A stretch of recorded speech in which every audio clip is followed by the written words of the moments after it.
Serie B-Win. Tutti i colori della passione. Allo stadio Bentegodi si gioca la sfida tra Verona e Crotone, valida per la 15ª giornata di Serie B-Win. Scaligeri che arrivano da 3 vittorie consecutive, con Andrea Mandorlini che in attacco preferisce Pickelman ad Alessandro. Il Crotone di Leonardo Menichini, un punto nelle ultime 2 gare, si affida alla tridente Gaetano Khalil, Sansone De Giorgio, dietro la punta Djuric. Si parte! Subito il Verona parte in attacco in questa sfida casalinga, un'azione che si sviluppa sulla destra, palla rimpallata e al limite Taxidis ci prova, il tiro è altissimo sopra la porta del Crotone. Formazione calabrese che si fa vedere dalle parti avversarie con l'incursione di Maiello, la sua conclusione alta sopra la traversa della porta difesa da Rafael. Ancora Verona, fa tutto bene Ferrari, cerca il cross, poi prova a cercare il secondo palo, il pallone termina fuori, non di molto.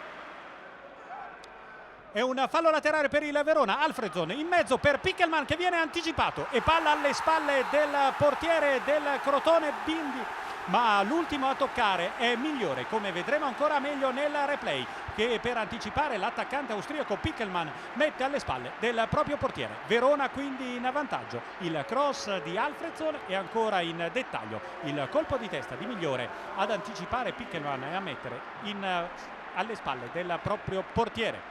Menichini guarda sconsolato questo errore della propria difesa e poi c'è il cross di De Giorgio, colpo di testa di Sansone ed è Rafael bravissimo a salvare la propria porta con Sansone liberissimo a 2 passi dalla porta del Verona ed il portiere Scaligero si salva.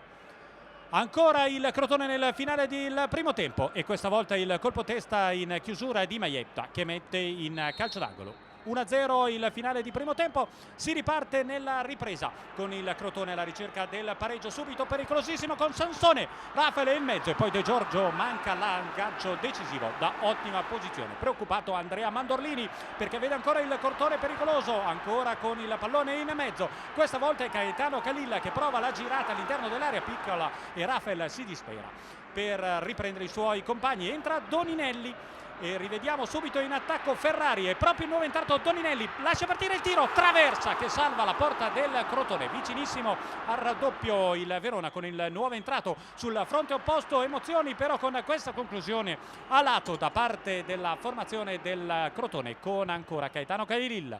Ancora un rimpallo che favorisce l'attacco da parte della formazione del Crotone, poi Ciano insieme a Migliore a cercare di calciare da sottoporta. Il Crotone cerca il pareggio, ancora pallone in mezzo e poi c'è questa girata completamente fuori misura di Sansone ma preme la formazione calabrese. Calcio di punizione di Ciano, palla respinta ancora dal portiere Rafael che è il grande protagonista di questa ripresa per la propria formazione. Ma insiste il Crotone, pallone in mezzo e deviazione nella propria porta da parte di Mareco che anticipa tutti ed è il pareggio all'86esimo, a 4 minuti dal termine. Vediamo la deviazione di testa di Mareco che mette alle spalle del proprio portiere.